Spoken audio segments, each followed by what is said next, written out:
Hello बच्चों, कैसे आप सभी। तो जैसा आपको मालूम है, एग्ज़ाम के हिसाब से जो प्रीवियस ईयर क्वेश्चन होता है बहुत इंपॉर्टेंट होता है। तो आज हम लोग जो है ये जो पेपर करने वाले 2021 का जो है सितंबर में एग्ज़ाम हुआ था, यानी कोरोना के बाद जो एग्ज़ाम होने वाला पहला एग्ज़ाम ये था। और ये भी कह सकते हो आपके रिड्यूस सिलेबस होने के बाद, जैसे कि ज्योमेट्री में मेंसुरेशन वाला पार्ट जो है वो नहीं आया, ट्रिग्नोमेट्री का कुछ क्वेश्चंस है, पूरा पूरा एक्सरसाइज नहीं आया है। ठीक है, तो ये सारे जो क्वेश्चन है आपके वो हट गए हैं। ठीक है, तो ये सब हटने के बाद 2021 में जो पहला पेपर हुआ वो ये पेपर था। ठीक है, इसके हिसाब से बहुत ज़्यादा इंपॉर्टेंट है। और इसी पैटर्न पे, जैसा ये पैटर्न पे आया था क्वेश्चन, सेम इसी पैटर्न पे फिर कुछ से क्वेश्चन आने वाला है आपको, तो इसलिए बहुत इंपॉर्टेंट है। सारे क्वेश्चन को आपको ध्यान देना है, किस तरह के क्वेश्चन पूछे जा रहे हैं और किस क्वेश्चन में कहाँ, किस सेक्शन के अंदर कहाँ से क्वेश्चन पूछे जा रहे हैं, वो आपको गौर करना है, उसको नोट डाउन करना है। ठीक है, चलो स्टार्ट करते हैं और देखते हैं। जैसे बच्चों आपको मालूम है, सबसे पहले पहला क्वेश्चन जो होता है वो मल्टीपल चॉइस क्वेश्चन होता है। कितने क्वेश्चन पूछते हैं? 4 क्वेश्चन पूछते हैं। तो पहला क्वेश्चन क्या दिया है, एबीसी जो है पैरेलल है पीक्यूआर के। दो ट्राइंगल है, एक ट्राइंगल एबीसी है, दूसरा नाम है पीक्यूआर। दोनों क्या है? पैरेलल है, सॉरी दोनों क्या है? सिमिलर है। ठीक है, यहाँ पे क्या दिया है, यहाँ पे एक ट्राइंगल एबीसी है, दूसरा ट्राइंगल पीक्यूआर है। दोनों ट्राइंगल एक दूसरे के क्या है? सिमिलर है। ठीक है, अब यहाँ पे ए बी कितना है? 4 है, पी क्यू कितना है? 6 है। आपने को मालूम है कि जब दो ट्राइंगल क्या होता है? सिमिलर होता है, तो उनके साइड जो होते हैं प्रोपोर्शन में होते हैं। उनके साइड क्या होते हैं? प्रोपोर्शन में होते हैं। तो हम लोग बोल सकते हैं कि ए बी जो हो वो इक्वल होगा ए बी अपॉन क्या होगा? पी क्यू होगा। ए बी अपॉन क्या होगा? पी क्यू होगा। इसी तरह और क्या पूछा है? क्यू आर दिया ना, B C upon B C किसके बराबर होगा? बी सी अपॉन होगा क्यू आर के। ठीक है, B C upon Q R होगा। जब दो ट्राइंगल सिमिलर होते हैं तो उनके साइड जो होते हैं प्रोपोर्शन में होते, इसका मतलब ए बी पी क्यू हो जाएगा, A B upon P Q हो जाएगा, B C upon Q R हो जाएगा जैसा मैंने लिख दिया आपको। ठीक है, अब वैल्यू पुट कर दो। ए बी कितना है? तो आपने बोला ए बी 4 है, तो हमने यहाँ 4 लिख दिया। और यहाँ पर पी क्यू कितना है? तो 6 था। ठीक है, बी सी आपको क्या करना था? फाइंड करना था। तो बी सी क्या है? फाइंड करना है। और क्यू आर कितना हमारे पास? 9 है, तो क्यू आर हमने 9 लिख दिया। अब बी सी को यहीं रहने दो और 9 को इधर शिफ्ट करो। 4 मल्टीप्लाई 9 डिवाइड बाय 6 हो गया बी सी। अब आप कर लो डिवाइड, 3 की टेबल से 3 3 जा 9, 3 2 जा 6 हो गया, 2 2 जा 4 हो गया, तो 3 2 जा 6। तो बी सी कितना निकल के आया? 6 निकल के आया। तो बी सी कितना आया? 6 आया। तो ऑप्शन बी जो है ये हमारा राइट आंसर होगा। समझ में आ गया कैसे सॉल्व करना था? अगले क्वेश्चन की तरफ बढ़ते हैं हम लोग। क्या दिया? P Q R is inscribed in P R Q. अब यहाँ पे क्या बोल रहा है? ये बोल रहा है कि पी आर क्यू जो है इंस्क्राइब्ड है किसके ऊपर? आर्क पी आर क्यू के ऊपर। ठीक है, तो पहले इसको समझने के लिए आपको मालूम होना चाहिए ये है सर्कल। क्या है? ये सर्कल है और ये आपका हो गया सेंटर। इतना क्लियर? अब इसमें क्या बोला है? P R Q inscribed, P R Q inscribed है, ये हो गया पी आर क्यू, ये पी आर क्यू इंस्क्राइब्ड है। ठीक है, अब इसके सामने जो बनता है ये यहाँ पे इंस्क्राइब्ड है, यानी कि यहाँ पे एंगल बना रहा है। ठीक है, समझ में आ गया? इसको बोलते हैं इंस्क्राइब्ड एंगल। ठीक है, विच सेंटर हो ए पी आर क्यू कितना दिया? 75। अगर पी आर क्यू दिया है 75, यानी इसकी वैल्यू कितनी दे दी है? 75। Then arc P R Q मालूम करना है, तो कौन सा आर्क फाइंड करना है? P R Q. कौन सा आर्क? देखो ये पी आर क्यू, ये वाला आर्क बोल रहा है, पी आर क्यू इधर वाला फाइंड करना है। आपको मालूम होगा इंस्क्राइब्ड एंगल जो होता है ये किसका होता है? उसके सामने जो आर्क बनता है, इसके सामने कौन सा आर्क बन रहा है? आप देख सकते हैं इसके सामने जो आर्क बन रहा है ये वाला, इस आर्क का हाफ होता है। ये जो इंस्क्राइब्ड एंगल होता है इस आर्क का हाफ होता है। अगर ये 75 है तो ये क्या होगा? इसका हाफ, यानी कि इसका डबल ये रहेगा। ये कितना होगा? 150। समझ में आया? इसका हाफ होता है यानी इसका डबल ये होगा, उल्टा करो तो इसका डबल होता है। तो पी क्यू जो इसका लेंथ है ये 150 होगा। और ये पूरा जो सर्कल का सरकमफ्रेंस है इसका लेंथ कितना होता है? 360। ये पूरा कितना होता है? 360। और ये कितना है? 150। ठीक है, तो ये पूरे में से है ना, पूरे में से अगर मैं 150 को माइनस कर देता हूँ तो क्या बचेगा? ये वाला पार्ट बच जाएगा। ठीक है, ये पूरे में से अगर ये वाला पार्ट निकाल देता हूँ तो क्या वाला ये पार्ट बच जाएगा? बिल्कुल बचेगा। तो निकाल दो आप। 360 में से अगर माइनस करोगे 0 0 6 5 में से 5 गया 1, 3 में से 1 गया 2 10, तो आपका आंसर कितना आया? 210 आ गया। तो ऑप्शन डी जो है ये आपका राइट आंसर है। समझ में आया कैसे? इंस्क्राइब्ड एंगल जो होता है, जो आर्क उसके सामने बनता है उसका क्या होता है? हाफ होता है, या ऐसा भी बोल सकते हो इस एंगल का ये जो आर्क होता है डबल होता है। ठीक है, समझ में आया? और ये पूरा सम कितना होता है? पूरे सरकमफ्रेंस का कितना लेंथ कितना होता है? 360 होता है। ठीक है, अगला क्वेश्चन देखते हैं हम लोग। सेक A B is parallel to Y axis and coordinates of point A are 1 3, then coordinates of point B. तो पॉइंट बी की जो कोऑर्डिनेट है वो फाइंड करना है। चलो मैं इसको फिगर के जरिए समझाता हूँ, मैं बना दे रहा हूँ, अब फिगर देके समझना। ये हो गया 1 2 3 4, 1 2 3 4, ठीक है। अब इसके अंदर आप देखना जरा, और यहाँ पे क्या होगा, -1 -2 -3 हो गया।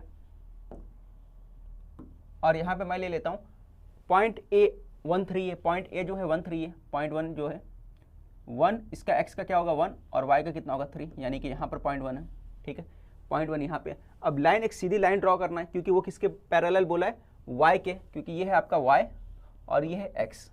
तो y के पैरेलल कैसे होगा, जब लाइन जो रहता है इस तरह से बनेगा, स्ट्रेट बनेगा ना, इसके सामने बनेगा, या तो इधर बनेगा या तो इधर।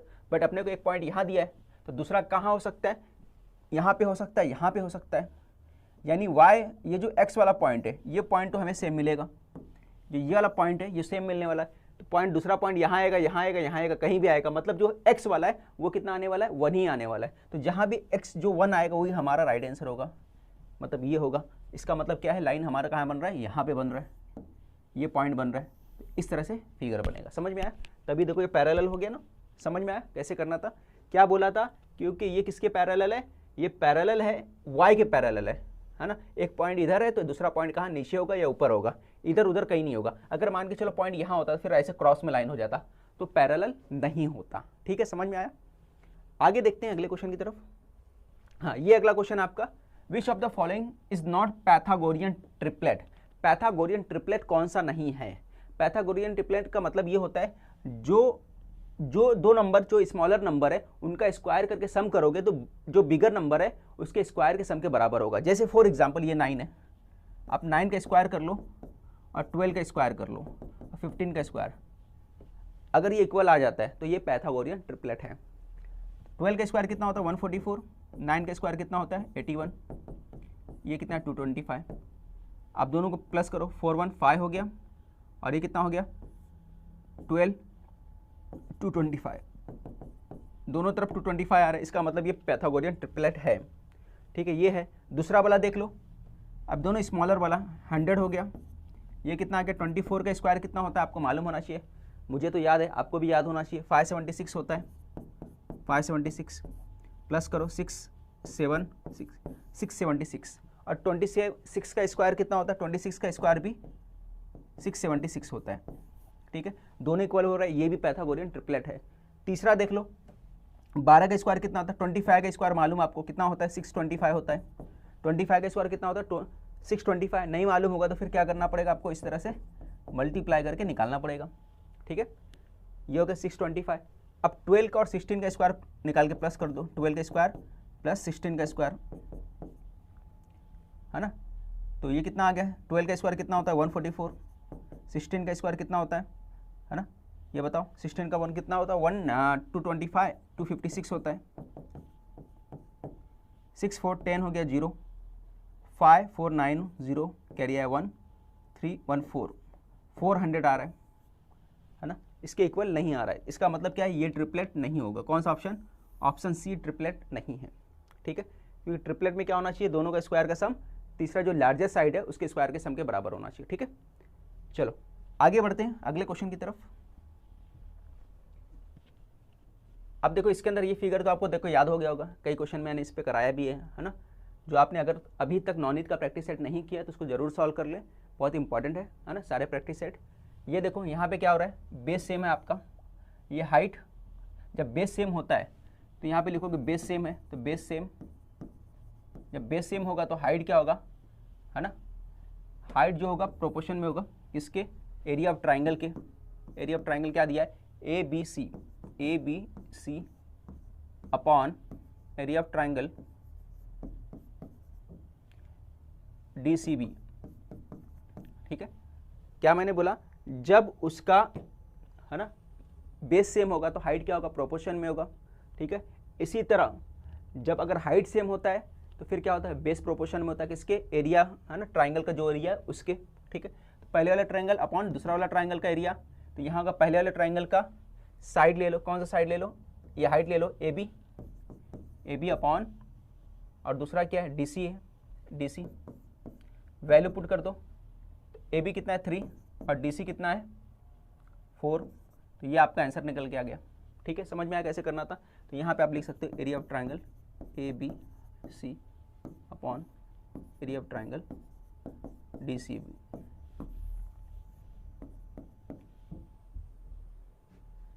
फाइंड कर लिया आपने। ठीक है, अब समझ में आ गया। अब अगला क्या है, find the side of square whose diagonal is 12√2।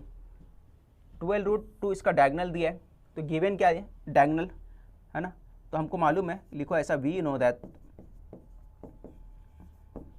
एक फार्मूला है, वो फार्मूला आपको याद होना चाहिए। क्या फार्मूला है कि डायगोनल जो होता है,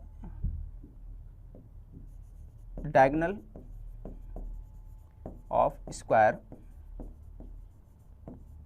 ये इक्वल होता है, डायगोनल ऑफ स्क्वायर इसके इक्वल होता है साइड √2 के बराबर होता है। किसके बराबर होता है, साइड √2 के बराबर होता है। डायगोनल कितना दिया, 12√2 दिया है, तो आप क्या करोगे, यहाँ लिख दोगे 12√2 और यहाँ क्या आएगा साइड √2। देखो √2 दोनों तरफ है, तो डायरेक्ट कैंसिल कर दो, √2 से √2 कैंसिल हो गया, क्या बचा, साइड किसके बराबर आया, 12 के बराबर आया।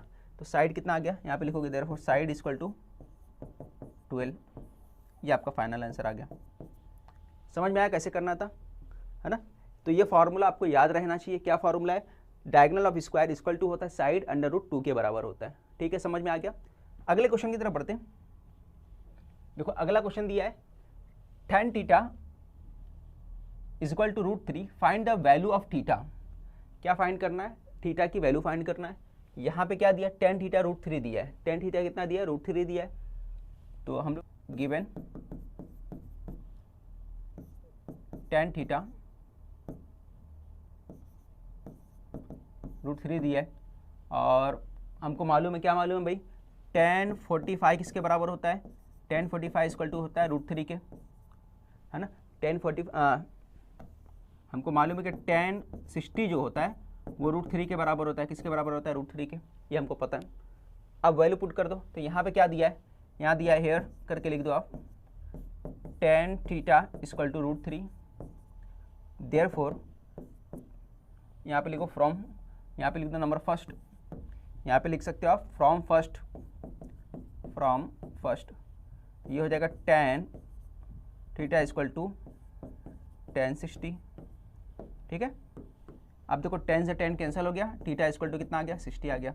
थीटा आपको फाइंड करना था, है ना, तो थीटा कितना निकल के आ गया, 60 निकल के आ गया। ये समझ में आया। अब अगला question, what is the measure of CAB, radius of circle with centre C is 6 centimetre. क्या बोला है, एक सर्कल बोला है और जिसका रेडियस कितना है, 6 सेंटीमीटर है, ये आपको बोल दिया है। Line AB is a tangent, और लाइन AB जो है वो टेंजेंट है, सेंटर C दिया है, ये मान के चलो AB जो है टेंजेंट दिया है। ठीक है, AB आपको टेंजेंट दे दिया, मान के चलो इस तरह से दे दिया टेंजेंट। अब क्या बोला है, what is the measure of CAB, measure of CAB मालूम करने बोला है। CAB यानी ये एंगल बोला है, कौन सा, यहाँ पर जो एंगल बन रहा है ये बोला है। ये कितना होता है, ये अपने को मालूम 90 डिग्री, है ना। ये हमेशा कितना होता है, 90 डिग्री, क्योंकि रेडियस, है ना, टेंजेंट के ऊपर जो रेडियस रहता है उसके हेल्प से जो एंगल बनता है वो क्या कितना रहता है, 90 डिग्री होता है। इसको क्या बोलते हैं हम लोग, टेंजेंट थ्योरम बोलते हैं। क्या बोलते हैं हम लोग, टेंजेंट थ्योरम। तो लिखोगे बाय टेंजेंट थ्योरम। समझ में आया, टेंजेंट थ्योरम से क्या हो जाएगा, वो कितना हो जाएगा, 90 डिग्री, क्योंकि टेंजेंट थ्योरम क्या बोलता है, रेडियस के ऊपर जो टेंजेंट होता है उससे जो एंगल बनता है वो कितना होता है, 90 डिग्री होता है, वो राइट एंगल होता है। तो ये हो जाएगा तुम्हारा angle CAB equal to 90 degree. समझ में आ गया कैसे करना था, ये हो गया आपका फाइनल आंसर। इसके बाद हम लोग क्वेश्चन नंबर 2 करेंगे, यहाँ से कंप्लीट होता है आपका। यहाँ से क्वेश्चन नंबर 2 देखते हैं हम लोग। क्वेश्चन नंबर 2 का ए जो है ना, ये स्टार्ट कर रहे हैं हम लोग। अब ये फिगर दिया है, अब उसके बाद हम लोग क्या करना है, इन ट्राइंगल ABC, इस ट्राइंगल के अंदर PQ जो है पैरेलल है BC के, PQ है BC के पैरेलल, ये दिया हुआ है। ठीक है, ये देखो ये आपका PQ है जो पैरेलल किसके, BC के। इतना क्लियर, समझ में आ गया। आगे क्या बोला, AP 10 है, ये जो है 10 है, फिर उसके बाद बोला PB 12 है, PB जो है आपका 12 है, फिर AQ कितना 15 है, AQ कितना है 15 है। ठीक है, और complete the following activity, find the value of QC। Activity complete करके फाइंड द वैल्यू QC, ये QC अपने को फाइंड करना है। बहुत इंपॉर्टेंट क्वेश्चन है, इस बार भी एग्जाम में पूछ सकता है, इसको ध्यान देना थोड़ा सा। अब ट्राइंगल ABC के अंदर लाइन PQ और साइड BC पैरेलल है ना, तो क्या होगा यहाँ पे BPT की वजह से क्या हो जाएगा, बेसिक प्रोपोर्शनलिटी थ्योरम की वजह से क्या हो जाएगा, यहाँ रीजन दोगे बाय BPT। अब पूरा लिखना कंप्लीट आपको लिखना एग्जाम में, बेसिक प्रोपोर्शनलिटी थ्योरम। इसकी वजह से क्या होगा, AP अपॉन PB आ जाएगा, उसके साइड क्या होते हैं, प्रोपोर्शन में होते हैं, ठीक है। AP upon PB equal to होगा AQ अपॉन QC हो जाएगा, ठीक है। तो ये आ गया। अब AP की वैल्यू कितनी है 10, तो यहाँ पे 10 आ गया, और PB कितना 12 है, तो यहाँ 12 आ गया, और AQ कितना है यहाँ पे 15 आएगा, ठीक है। AQ कितना आ जाएगा 15, AQ की वैल्यू कितनी थी 15, तो 15 लिख दिया हमने। फिर आगे क्या करना है, 12 इधर जाके शिफ्ट हो गया, 12 आ गया, और ये 10 नीचे आ गया, ऊपर क्या बचा 15, तो 15 को ऐसे लिख दो। अब आगे सॉल्व करना है, कैसे सॉल्व करना, 15 है, 15 है, 12 है और 10 है, डिवाइड कर दो, किससे डिवाइड होगा, टेबल याद है, 5 2 जा 10 हो गया, 5 3 जा 15 हो गया, 2 6 जा 12 हो गया, 6 3 जा 18, कितना आ गया आपका 18 आ गया। QC कितना निकल के आया आपका, QC निकल के आया 18, ठीक है। समझ में आ गया होगा कैसे करना था, स्क्रीनशॉट ले लो। फिर अगले क्वेश्चन की तरफ बढ़ते हैं हम लोग। देखो अगला क्वेश्चन कौन सा है, देखो ये जो हो गया अगला क्वेश्चन आपका, सेकंड क्वेश्चन दिया है। अब ये फिगर इस तरह से दिया है। अब क्या बोला, in the circle with centre O, ये आपका क्या है, सेंटर O है। फिर उसके बाद क्या बोल रहा है, length of the chord AB is equal to the radius of the circle. Length of the chord, chord क्या है, ये देखो ये हो गया कॉर्ड आपका, इसको बोलते हैं कॉर्ड, है ना, जो दो बाउंड्री को सर्कल के ज्वाइन करता है उसको क्या बोलते हैं, कॉर्ड बोलते हैं। ये कॉर्ड हो गया। अब रेडियस क्या है, देखो दो रेडियस यहाँ पे मैं बता देता हूँ कौन कौन सा रेडियस है, एक ये है आपका और दूसरा वाला ये है, ठीक है। ये बन गया आपका is equal radius of the circle. Complete the following activity, find the measure of AOB और ACB मालूम करना है। AOB कहाँ है भाई, AOB ये हो गया, और क्या बोला है ACB C कहाँ है भाई, measure of arc and ACB मालूम करने बोला है। ACB किधर है, यहाँ पे है, ठीक है, ये ACB है, ठीक है। तो दो एंगल आपको मालूम करना है और एक्टिविटी बेस्ड क्वेश्चन है। तो सबसे पहले AOB कितना होगा, AOB is a equilateral triangle है। AOB जो ट्राइंगल है इक्विलैटरल है। कैसे ट्राइंगल इक्विलैटरल है, देखो इसमें क्वेश्चन में क्या बोला था, AB कॉर्ड जो है इक्वल है रेडियस के, AB जो कॉर्ड है इक्वल है रेडियस की, और ये दोनों रेडियस है तो दोनों इक्वल है, और कॉर्ड भी इक्वल है, यानी तीनों साइड इक्वल है। जब किसी भी ट्राइंगल का तीनों साइड इक्वल होता है तो वो क्या कहलाता है, वो इक्विलैटरल ट्राइंगल कहलाता है, ठीक है। तो ये इक्विलैटरल ट्राइंगल था, ठीक है, समझ में आया। तो एंगल AOB कितना होगा, एंगल AOB ये कितना होगा, ये आएगा 60 डिग्री। कितना आएगा 60 डिग्री, क्योंकि हमको मालूम है इक्विलैटरल ट्राइंगल का हर एंगल कितने का होता है, 60 डिग्री का होता है। तो यहाँ पे आ गया आपका 60 डिग्री, ये हो गया आपका क्लियर, समझ में आ गया आपको। फिर ACB जो है वो हाफ होगा आर्क AB का। आर्क AB कहाँ है भाई, ये आर्क है, ये आपका आर्क AB है, ठीक है। इसको कलर चेंज कर देता हूँ, ये आर्क AB है, इसका हाफ होगा। क्या लगेगा यहाँ पे, रीजन दोगे इंस्क्राइब्ड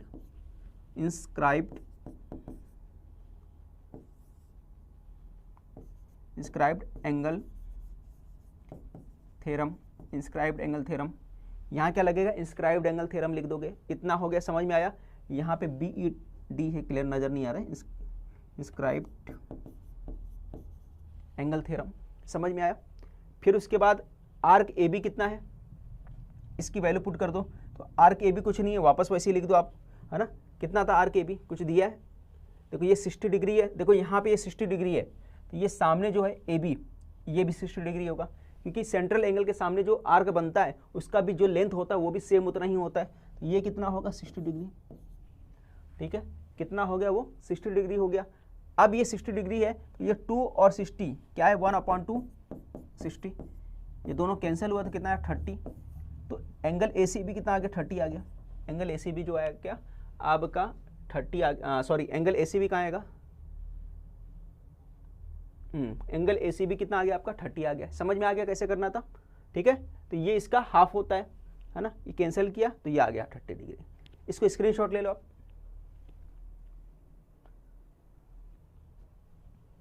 आगे बढ़ते हैं, ये आपका अगला question, to find the distance between 2 points, एक पॉइंट ये दिया एक पॉइंट ये दिया है। कंप्लीट द फॉलोइंग एक्टिविटी, इस एक्टिविटी को कंप्लीट करना है, ठीक है। ये देखो लेट P 6.6 दिया है और उसके बाद Q दिया है 3-7 दिया है, ठीक है। तो डिस्टेंस का फार्मूला इस्तेमाल किया है, डिस्टेंस फार्मूला हमने लिख दिया यहाँ पे, x2 - x1 होल स्क्वायर होता है plus y2 - y1 whole square under root के अंदर होता है, ठीक है। अब इसके अंदर x2 की वैल्यू कितनी थी, x2 का है भाई, देखो x2 का वैल्यू जो है ये है x2, ये x2 का वैल्यू और ये y2 का वैल्यू, यहाँ पे x1 ये हो गया और ये y1 हो गया, इतना क्लियर।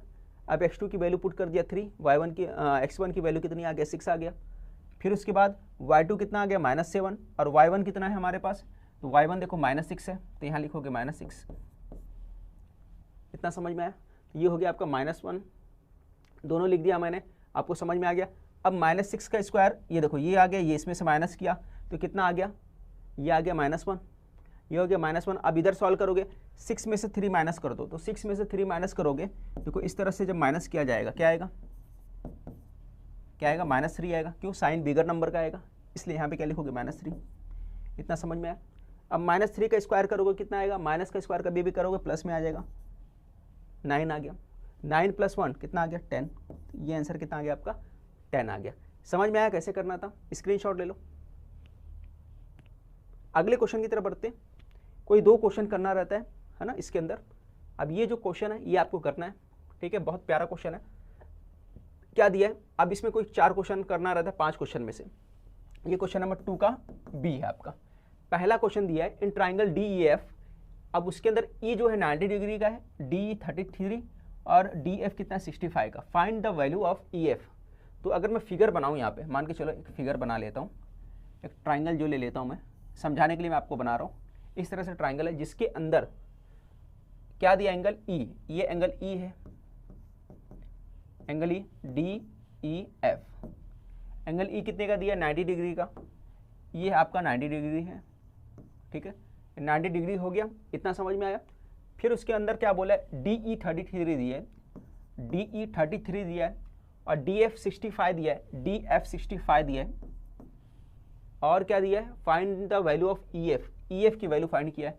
आपको देखकर ही समझ में आ गया कि कौन सा थ्योरम लगेगा, पाइथागोरस थ्योरम लगने वाला है यहाँ पे। तो चलो हम लोग लगाते हैं पाइथागोरस थ्योरम, ठीक है। तो ऐसा लिखोगे in triangle DEF angle E = 90 degree, therefore by क्या लगाओगे, पाइथागोरस थ्योरम लगाओगे। तो लिखोगे पाइथागोरस थ्योरम,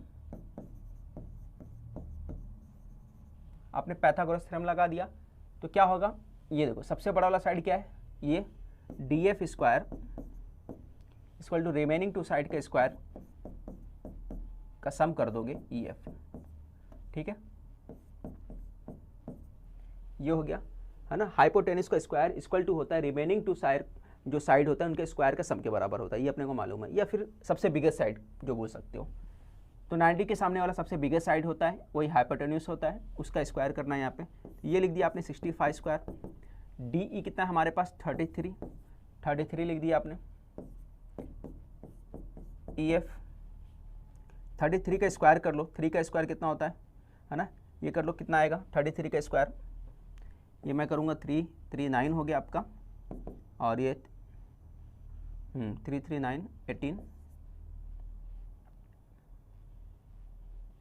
कैरी है 1339 1089, ये हो गया 33 का। और इसी तरह जब हम लोग इसका करेंगे, इसका कर लो 5 25, ये 42 हो गया। ये कैसे किया हमने, ये आप अपने आसानी से निकाल लेना, ठीक है। 33 को मल्टीप्लाई 33 से कर लेना, ये जो होगा 65 का मल्टीप्लाई 5 का स्क्वायर कर दो, कितना हो गया 25, 6 के आगे कौन सा नंबर आता है 7, तो 6 7 जा कितना होता है 42 होता है, तो हमने यहाँ क्या लिख दिया 42 लिख दिया, ठीक है। समझ में आया, इतना समझ में आया। इसके बाद ये लिख दो आप, अब क्या होगा, ये जो इधर इस तरफ शिफ्ट होगा तो माइनस हो जाएगा, क्या होगा माइनस होगा, तो मैं यहाँ पे रफ कर लेता हूँ, 4225 में से क्या माइनस होगा 1089 माइनस हो जाएगा आपका, ठीक है। तो यहाँ पे जब जाएगा 4225 में से 1089 माइनस कर दोगे, ये हो गया EF स्क्वायर, करो माइनस, 15 में से 9 गया तो कितना आ गया 6 आ गया, फिर उसके बाद 11, 11 में से 8 गया तो 3 आ गया, फिर 1013, 3136 आ गया। तो ये क्या निकल के आया आपका 3136 निकल के आ गया EF स्क्वायर। ठीक है, अब आगे बढ़ेंगे हम लोग तो क्या हो जाएगा, ये आ जाएगा √3136 EF। अब इसका क्या करोगे आप, टेकिंग स्क्वायर रूट करोगे। क्या करोगे, इसका टेकिंग स्क्वायर रूट करना है आपको। ठीक है, टेकिंग स्क्वायर रूट करोगे तो कैसे लिखेंगे हम लोग, मैं यहाँ पे बताता हूँ। फिर यहाँ पे हम लोग फैक्टराइजेशन कर लेते हैं। तो जैसे क्या लिखा हुआ है 3136, तो यहाँ पे 3136 लिख दिया हमने। अब इसके बाद 2 के टेबल से पढ़ो, 2 का टेबल पढ़ोगे, 2 का टेबल पढ़ लो फटाफट। 2 1 जा 2 हो गया, रिमेनिंग 1 आया, 2 5 जा 10 आ गया, रिमेनिंग 1 आया, 2 6 जा 12 आ गया, रिमेनिंग 1 आ गया, 2 8 जा 16 ये आ गया। फिर 2 का टेबल पढ़ो, 2 7 जा 15 हो गया, 2 7 जा 14 हो गया, रिमेनिंग आया 1, 2 8 जा 16, 2 4 जा 8 हो गया। फिर 2 का टेबल पढ़ो, 2 3 जा 6 हो गया, रिमेनिंग 1 आया, 2 9 जा हो गया। ठीक है, फिर 2 2 जा 4 हो गया। ठीक है, फिर 2 का टेबल पढ़ो, 2 1 जा 2, 2 1 जा 2 कर लिया आपने। फिर कितना आया, 2 9 जा 18, 2 6 जा 12 हो गया। फिर उसके बाद 2 का टेबल पढ़ो, 2 8 जा, ठीक है, 2 8 जा कितना हो गया 16, सॉरी 2 9 जा हो गया। यहाँ पे क्या आएगा, 2 9 जा आएगा, 2 9 जा है ना 18 हो गया, रिमेनिंग आया 1, 2 8 जा 16 हो गया। इतना क्लियर हो गया आपको। फिर उसके बाद क्या पढ़ेंगे, फिर से आगे पढ़ो, 2 का टेबल पढ़ सकते हो आप। 2 का टेबल पढ़े आपने तो 2 का टेबल 49 तक पढ़ेंगे। फिर 2 का टेबल के बाद फिर यहाँ पे 7 का टेबल 7 टाइम पढ़ोगे और 7 का टेबल 1 टाइम पढ़ोगे। अब दो दो का पेयर बना लो, ये 2 हो गया, ये भी 2 हो गया, ये भी 2 हो गया, ये भी 2 हो गया, ये भी 7 हो गया। ठीक है, अब सभी को मल्टीप्लाई कर दो पेयर को, तो 2 2 जा 4, 4 2 जा 8, 8 7 जा 56। तो इसका आंसर कितना आएगा, इसका आंसर आएगा EF इक्वल टू आएगा 56। कितना आएगा 56। तो ये आपका फाइनली आंसर निकल के आया 56। समझ में आ गया। तो स्क्रीनशॉट ले लो, फिर अगले क्वेश्चन की तरफ बढ़ते हैं हम लोग। तो हमने इसका स्क्वायर रूट निकाल दिया है ना, EF का कितना था 3136, इसका स्क्वायर रूट निकालने में कितना आएगा 56 आएगा। ठीक है, चलो आगे देखते हैं अगले क्वेश्चन की तरफ। जो आपका अगला क्वेश्चन दिया यहाँ पर, क्या दिया भाई देख लो जरा। Measure of 2 arcs form by chord of circle are 2x and 7x, find the measure of minor arc. ठीक है, मेजर क्या फाइंड करना है, मेजर आर्क और माइनर आर्क फाइंड करने का है। तो आपको ऐसा फिगर मैं बता देता हूँ, ये इस तरह से फिगर मान के चलो, इसके अंदर एक माइनर आर्क है, एक मेजर आर्क है। तो यहाँ से लेकर यहाँ तक मान के चलो ये माइनर आर्क है। ठीक है, ये माइनर आर्क है और जो बचा हुआ है इस तरफ का मेजर आर्क। माइनर आर्क कितना बोला है, तो माइनर आर्क यहाँ पे बोला है 2x, तो ये 2x है और ये जो पूरा पार्ट है ये ब्लैक वाला जो दिख रहा है वो 7x है ना, और पूरा जो रहता है वो कितने का रहता है 360 रहता है। ठीक है, तो यहाँ पे सबसे पहले आप लिखोगे गिवन, गिवन में लिखोगे माइनर आर्क, आर्क कितना दिया है 2x, मेजर आर्क कितना दिया 7x। ठीक है, माइनर आर्क कितना दिया 2x और मेजर आर्क कितना दिया 7x। और हमको मालूम है minor arc, arc plus major arc जो होता है इसका दोनों का सम कितना होगा, टोटल मिलाकर 360 होगा, 360। तो यहाँ लिखोगे, यहाँ लिख दिया आपने, और यहाँ रीजन क्या दो, यहाँ पे लिखोगे आप वी नो दैट करके, वी नो दैट। ठीक है, ये कितना हो गया 360 हो गया। अब माइनर आर्क कितना है, तो माइनर आर्क आपका 2x है, तो यहाँ लिखोगे 2x प्लस यहाँ पे 7x है, तो यहाँ लिखोगे 7x, 360। 7 और 2 कितना हो गया 9x, और 9 उधर जाके शिफ्ट करोगे फिर बाद में 360। अब 360 डिवाइड बाय 9 हो गया। ठीक है, अब 9 से डिवाइड कर लो आप, चलो फटाफट डिवाइड करो। तो 9 का टेबल पढ़ो, 9 4 जा हो गया, 9 4 जा कितना हो गया 40। तो x इक्वल टू कितना निकल के आया, x इक्वल टू निकल के आ गया आपका 40। ठीक है, x हमारा आ गया 40। तो मेजर आर्क बोला है और माइनर आर्क बोला है, तो माइनर आर्क कितना होगा, तो माइनर आर्क होगा 40 को 2 से मल्टीप्लाई कर दो, कितना आ गया 80 आ गया। तो लिखोगे सेंटेंस कहाँ लिखूँ मैं, नेक्स्ट पेज पे लिखता हूँ, इसको मैं साफ कर देता हूँ, यहाँ पे लिखता हूँ। ठीक है, तो यहाँ पे आएगा माइनर आर्क, तो माइनर आर्क क्या था भाई 2x, और 2x की वैल्यू कितना निकाला आपने 40, तो यहाँ लिख दो 40, तो कितना आ गया 80, तो माइनर आर्क निकल के आ गया 80, ठीक है, 80 डिग्री लिख रहा हूँ मैं 80, ठीक है। और दूसरा जो पूछा है मेजर आर्क, तो मेजर आर्क कितना आएगा भाई बताओ, मेजर आर्क ये आ गया आपका 7x, ठीक है, तो ये 7x है, तो कितना आएगा 7x के हिसाब से 7 कितना आया आपका 40 है ना, 40 आया, तो ये आ गया 40, 7 4 जा कितना हो गया 280 डिग्री, ठीक है। तो मेजर आर्क कितना आया 280 और माइनर कितना आया 80 आया। समझ में आ गया कैसे करना था। आगे बढ़ते हैं अगले क्वेश्चन की तरफ, स्क्रीनशॉट लेना है ले लो आप, ठीक है। चलो ये क्वेश्चन देख लो आप, if A B and C are the coordinates of the vertices of triangle then find the coordinates of centroid. तो सेंट्रॉइड मालूम करने वाला है ना, तो ये भी फॉर्मूला इसका याद होना चाहिए, बहुत इंपॉर्टेंट क्वेश्चन है, ठीक है, कोऑर्डिनेट ज्योमेट्री का है। तो सबसे पहले मैं करूँगा लेट करके मैं लिख देता हूँ, ए -7 है 6 है, और बी जो है 2 -2 है, एंड करके लिखो सी कितना है 8 5 है, ठीक है। अब इसको क्या क्या लिया हमने, ये लिख दिया आपने x1, ये y1, ये x2, ये लिख दो y2, ये लिख दिया आपने x3, ये लिख दिया आपने y3, कितना हो गया। अब सेंट्रॉइड फार्मूला है ना, यहाँ पे लिखो बाय सेंट्रॉइड,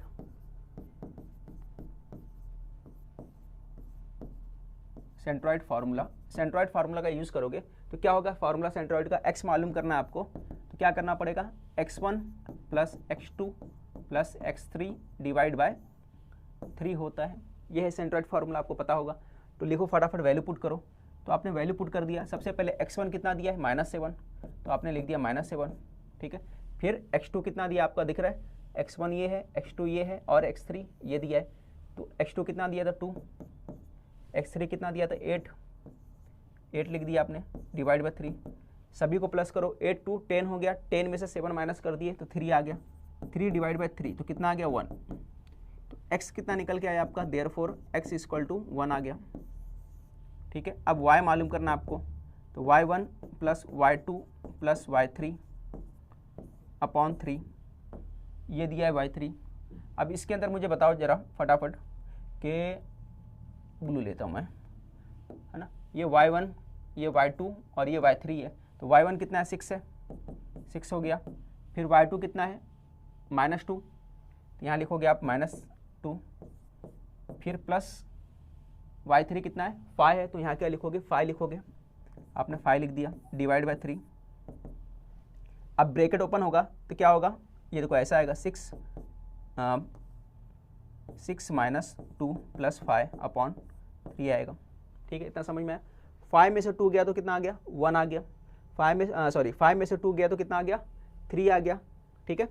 एक स्टेप बढ़ा के मैं लिखता हूँ, ऐसा करो 6 में से 2 गया 4 5 डिवाइड बाय 3, 4 + 5 9 हो गया, 9 डिवाइड बाय 3 3 3 जा 9, तो कितना आ गया आपका आंसर y = 3 आ गया, y = 3 आ गया। समझ में आया कैसे करना था, स्क्रीनशॉट ले लो आप।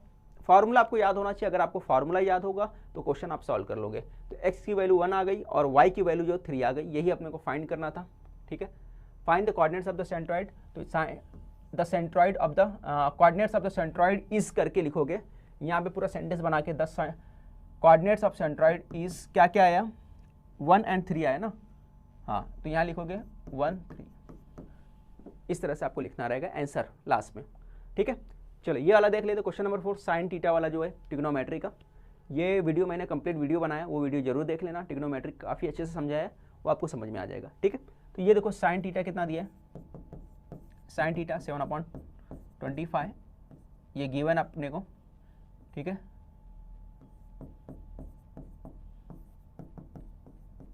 ये find the value of cos theta, cos theta हमको फाइंड करना है, ठीक है।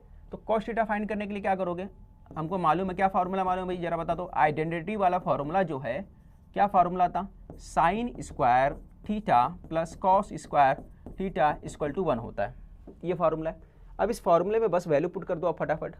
साइन थीटा की वैल्यू कितनी दी है, साइन थीटा की वैल्यू देखो ये दिया है, तो ये वैल्यू पुट कर दो उसकी जगह पे, तो आप लिख दोगे, लिख दो फटाफट वैल्यू 7/25, ठीक है, कॉस स्क्वायर थीटा 1।